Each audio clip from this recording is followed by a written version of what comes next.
Kamu, nah ini lihat kan ada bercak daun ya, ada bercak daun pada pembenihan cabai. Apa penyebabnya? Itu sebabnya dia dibuatkan sekarang ada alasnya ya.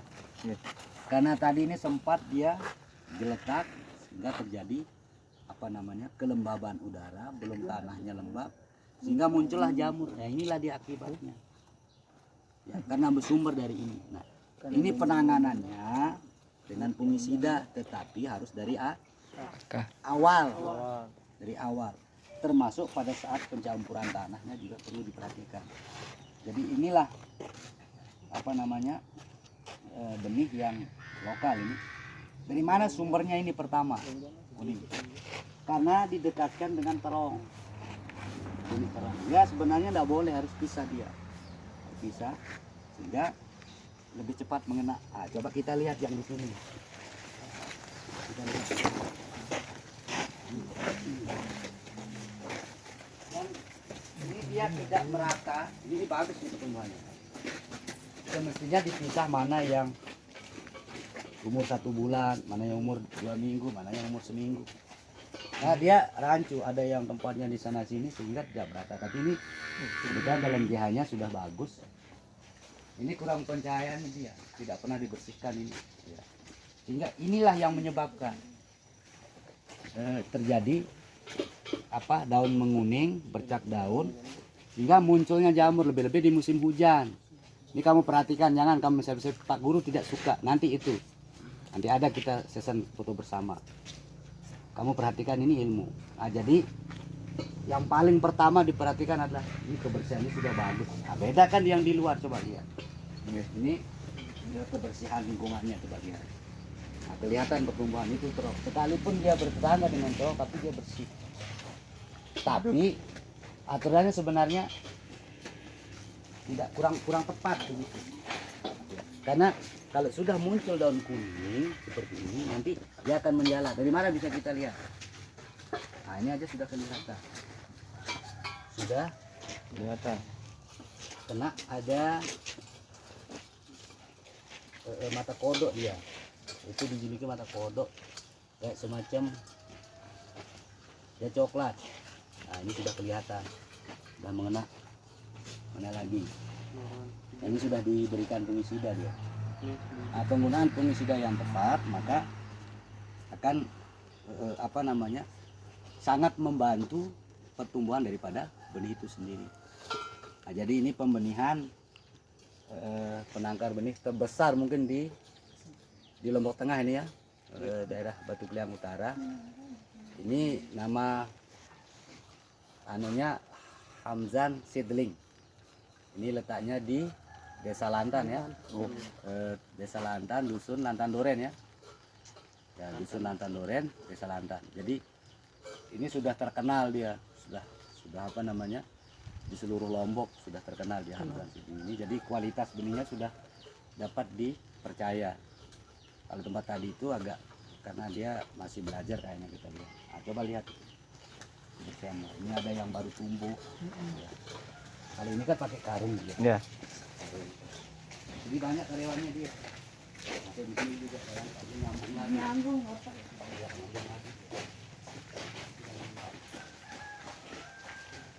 Nah, ini limbahnya. Ini limbah apa ini? Ini limbah yang ada kadang tidak tumbuh, terus ada sisa benih yang sudah lewat masa tanam, akhirnya dimusnahkan. Nah, dia dibersihkan, tidak boleh ada di sana karena di sini pasti ada jamur. Nanti untuk memproses ini kembali dia diolah lagi, diberikan fungisida, penggunaan fungisida, pupuk dan lain sebagainya. Nah, sehingga baru dia pulih. Tapi sebagian besar mereka sudah buang. Nah, ini dia kemarin itu kan kelihatan dia, karena dia ada juga kebunan. Ini yang masih belum diperhatikan. Kalau di BC itu, di PT BC Internasional ini terlalu datar ini anunya, terlalu datar apa namanya atapnya ini sehingga airnya itu enggak mengendap dia di GH-nya. Ya, sehingga cepat kabur anunya, atapnya cepat kabur. Dan ini jarang dibersihkan, sudah di kebun lagi. Sama bilang tidak butuh pencahayaan seperti apa yang dikatakan tadi di sana. Jangan salah, pembenihan itu paling awal harus membutuhkan pencahayaan. Segala tumbuh-tumbuhan itu membutuhkan pencahayaan. Sehingga jika pencahayaannya bagus, maka pertumbuhannya juga bagus. Ketika dipindah tanam, itu akan semakin bagus. Nah, dasarnya adalah di ini. Karena ini adalah penentunya. Jika pembenihannya baik, maka kualitas tumbuhnya pun juga akan mendukung. Nah, itu dia. Jadi perawatannya tidak begitu sulit. Makanya Hamzan Seedling ini sudah lumayan. Kebetulan binaan Pak Guru juga dari awal dulu, tahun berapa, sekitar 5-6 tahun yang lalu dulu pakai pasir terpal di sana di Tanah Mbah, Sabina, Sasuko terus, dan kebetulan ada sisa plastik ultraviolet dulu di sana kita buatkan. Nah, dari sana berawal dia. Dan insya Allah sekarang sudah menjadi penangkar benih yang luar biasa. Sukses. Ini banyak keluarga, banyak yang karyawan di sini. Nah, termasuk penangkar yang sukses dia. Nah, ini nggak main-main, ini berapa biayanya? Kalau Ada Pak. Perbedaan data baru nih, contoh Ya. merah baru nih, bau beli lalu kan Ya, coklat, putun. Namun ini kan lebih dari baru nih. ya itu salah, makanya dia nggak paham teori. Dia nggak paham teori.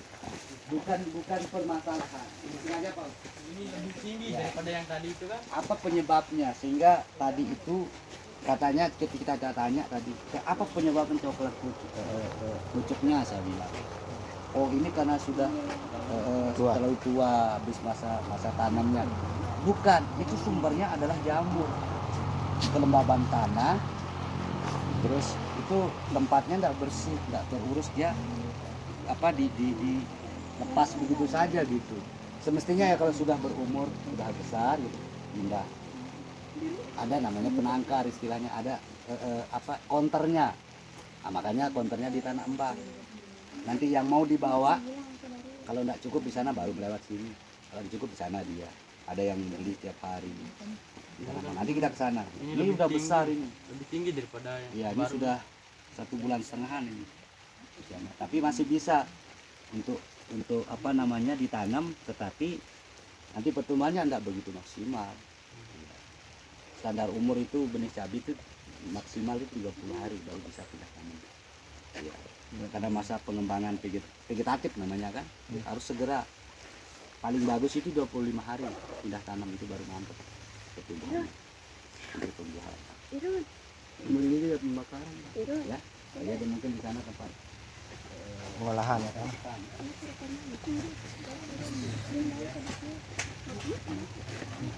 Kita lihat ini tempat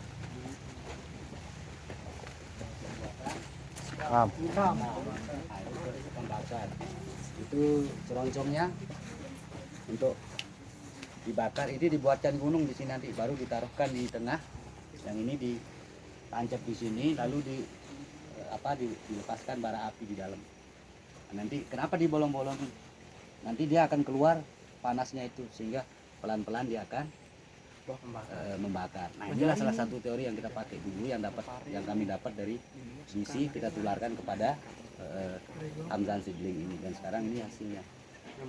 Kalau tadi dia putih, nah, kalau sudah putih itu kandungan N-nya tinggi, nitrogennya kayak urea, jadi tidak maksimal pertumbuhan itu, sebabnya cepat kena serangan jamur. Nah, kalau ini sebenarnya aturannya yang bagus, sekan hitam, lalu diberikan campuran tanah, nanti 1:1 seperti itu.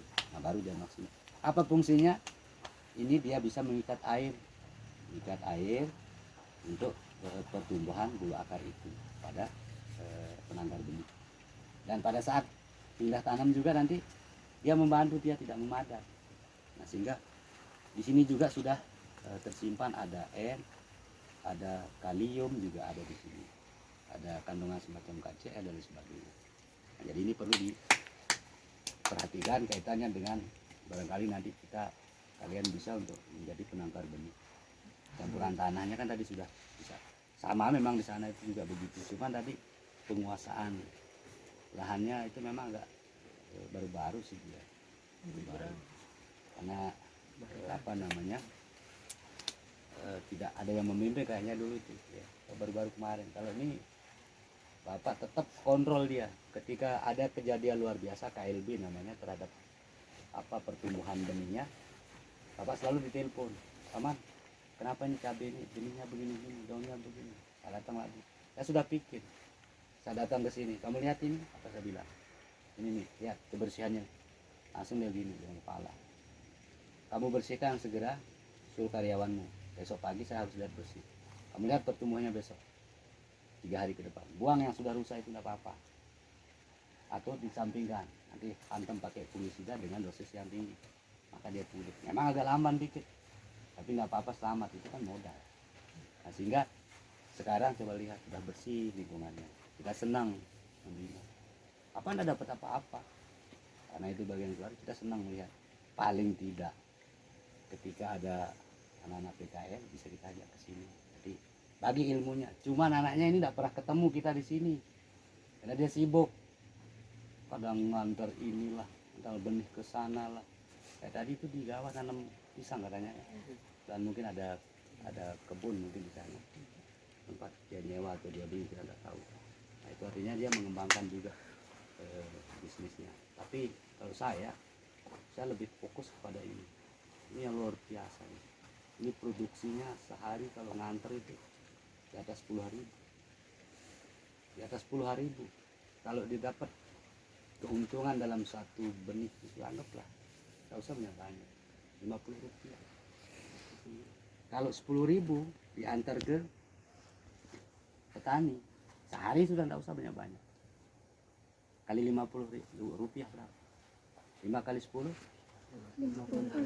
berarti 500.000 rupiah itu penghasilannya per hari. Kali puluh 100. Ini untung bersihnya itu 50 rupiah per satu benih. Iya. Dan kan dia kan modalnya yang sisanya, misal kalau dia jual berapa ini 200 berapa? Ya 200 sampai 250 tergantung jenis. Yang 200 itu modal karyawan, modal tanah, modal sekam, modal segala-gala. Lalu dia dapat 50 rupiah. Lalu 10.000 sehari. Mana ada bisnis yang menghasilkan 500.000 per hari. Inilah perlunya manajemen, perlunya ilmu. Nggak main-main. Kadang sehari pernah sampai 50 sampai 60.000 sehari dengan ke petani kalau lagi musim penanaman. Sampai 3 juta itu keuntungan sehari. Nggak main-main. Nah, setiap bisnis pasti ada risiko, tidak seenak apa yang kita lihat. Makanya paling tidak bisnis itu kita bisa menekan tingkat kerugian kita, tingkat risikonya. Nah, itulah perlunya kita belajar penguasaan daripada ilmu, teknologinya, tekniknya bagaimana. Nah, itu dia. Itu makanya perlu kita pahami fungisida, jenis-jenis fungisida, bagaimana penggunaannya, bagaimana dosisnya, aplikasi yang tepat, lingkungan yang tepat. Tidak perlu banyak lahan. Cukup kita punya lahan seperti yang saya katakan 3 are, 10 lawan 30 meter persegi, kita bisa menghasilkan jutaan dengan menggunakan ilmu yang tepat. Itu saya katakan kalau di P4S itu prinsipnya otak dan otot. Iya, enggak cukup pakai otot. Kalau otot ya seluas-luas itu kita jadi buruh. Mau saya seperti itu. Cukup kita punya lahan 5 are. Bisa kita jadikan lahan PKL, membagi pengalaman. Terus apa lagi? Ketika kita nanam modal sedikit, penghasilan besar. Nah, ini yang kita harapkan. Dibandingkan sekarang kan kita sudah, Pak Guru itu lebih fokus kepada pembinaan dari kalangan mahasiswa. Ini sebagai pengabdian saya terhadap kalian. Makanya kesempatan kalian, tolong kalian betul-betul sungguh-sungguh di dalam praktik. Ya, benar-benar kalian memperhatikan, karena boleh jadi nanti setelah kalian PKL itu kalian bisa menjadi orang-orang yang mandiri. Kamu sekolah di pertanian tidak harus menjadi petani, ya kan? Bisa jadi kamu PPL, bisa jadi bisnismen, bisa jadi polisi, jadi tentara. Bisa kita nanam di halaman rumah, beli sawah, kasih orang lain, berikan ilmumu, apa yang kamu dapat dulu di PKL. Nah itu dia, baru namanya orang sukses. Prinsip orang sukses itu seberapa banyak kita menyukseskan orang, itulah orang sukses. Bukan diukur dari materinya. Oh, ini tahun di ngeraus doang, banyak bicara, mana dia punya mobil, punya rumah, katanya begitu. Iya betul, karena boleh jadi orang yang memberikan satu materi, berikan pelajaran, bimbingan itu, dia tidak bertujuan kepada materi, karena dia bukan orang bisnis, tapi bisa mencetak generasi-generasi pengusaha yang handal. Contoh kayak ini ponan saya ini tamaran SMP, udah berapa kali bolak-balik ke Malaysia. Iya, berapa kali bikin rumah nggak bisa, sekarang mobil, lihat penangkarnya, banyak karyawan yang diciptakan lapangan kerja. Sini enggak main-main, 20-30 orang di sini kerja. Kalau sehari itu 40.000, kalikan saja 30, berapa pengeluarannya? Nah itu, di sana nilai plusnya, menciptakan lapangan kerja, kan gitu. Kalau Pak Guru tidak menciptakan lapangan kerja, tapi menciptakan sumber daya manusia. Ya ini kalian. Kalau kalian nggak serius, ya silahkan, siapa yang rugi.